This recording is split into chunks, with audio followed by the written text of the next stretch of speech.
കൊല്ലം ഓച്ചിറ പരബ്രഹ്മ ക്ഷേത്രത്തിൽ കാളകെട്ട് മഹോത്സവം നാളെ. ഓണാട്ടുകരക്കാരുടെ 28ാം ഓണാഘോഷത്തോടനുബന്ധിച്ചുള്ള കാളകെട്ടാണ് നടക്കുന്നത്. 52 കരകളിൽ നിന്നായി 200-ൽ പരം കാളകളാണ് ഉത്സവത്തിനെത്തുക.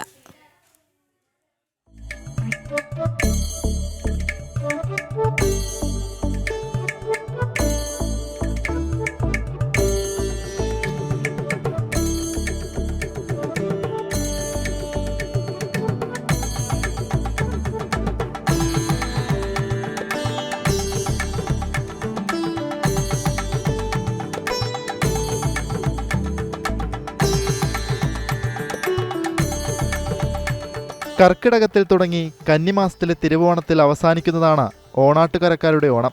28ാം ഓണനാൾ ദേശക്കാർക്കെന്നും ഉത്സവലഹരിയാണ്. സമൃദ്ധമായ വിളവെടുപ്പിന് സഹായിച്ച കാളകൾക്കുള്ള കർഷകരുടെ നന്ദി പ്രകടനവും ഈശ്വരവിശ്വാസത്തിന്റെ ഭാഗവുമാണ് കാളകെട്ട് മഹോത്സവം. നന്ദീകേശ രൂപങ്ങളുമായി ഓരോ കരക്കാരും ഓച്ചിറ പരബ്രഹ്മമൂർത്തിക്ക് മുന്നിലെത്തും.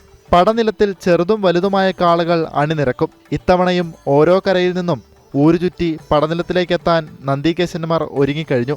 ഞക്കനാൽ പടിഞ്ഞാറേക്കരക്കാരുടെ 72 അടി ഉയരമുള്ള കാലഭൈരവനാണ് ഏറ്റവും വലുപ്പമുള്ള കാള.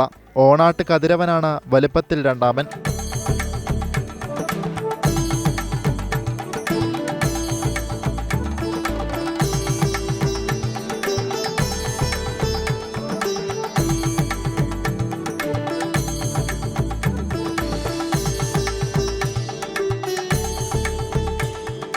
അതായത് 2013 ഓണാട്ടുകതിരവനെ ആദ്യമായി നിർമ്മിക്കുകയും അന്ന് ശ്രീ ചുനക്ക രായൻ സാർ അവറുകളാണ് ഈ നന്ദികേശനെ ഞങ്ങൾക്ക് നിർമ്മിച്ചു തന്നത്.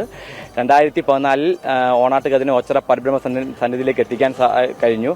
അതോടൊപ്പം തന്നെ 2017 URF റെക്കോർഡ്, ലോകത്തിലെ ഏറ്റവും വലിയ നന്ദികേശൻ എന്ന URF റെക്കോർഡ് ഞങ്ങൾക്ക് ലഭിക്കുകയുണ്ടായി. 52 കരകളിൽ നിന്നും 200-ലധികം നന്ദികേശന്മാരെ ഓച്ചിറ പരബ്രഹ്മ സന്നിധിയിലേക്ക് ആനയിച്ച് കൊണ്ടുവരുന്നതാണ്.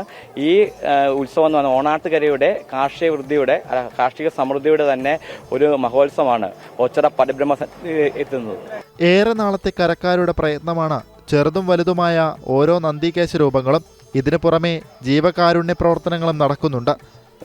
കോവിഡ് കാലത്തായിരുന്നു ഈ ജീവകാരുണ്യ പ്രവർത്തനം ഇതിനകത്ത് കൂടുതലായി നടത്തിയത്. 10 കുടുംബങ്ങളെ ഏറ്റെടുത്തുകൊണ്ട് അവർക്ക് വേണ്ട ആഹാരങ്ങളും വസ്ത്രങ്ങളും മരുന്നുകളും നൽകി ഈ യുവജനസമിതി ഏറ്റെടുത്തു. അതിനുശേഷം നിരവധി ചെറുതും വലുതുമായ നിരവധി ജീവകാരുണ്യ പ്രവർത്തനങ്ങളിലൂടെയാണ് ഈ സമിതി മുന്നോട്ട് പോകുന്നത്. നല്ല ചന്തമുള്ള കുട്ടിക്കാളകളും വീടുകൾക്ക് മുന്നിൽ തയ്യാറാകുന്നുണ്ട്. നാളെ രാവിലെ മുതൽ തന്നെ കാളകൾ ഓരോന്നായി ഇറങ്ങിത്തുടങ്ങും. ഓച്ചിറ പരബ്രഹ്മമൂർത്തിക്ക് മുന്നിലെ പടനിലം നാളെ നന്ദീകേശന്മാരാൽ നിറയും. ജനം, കൊല്ലം.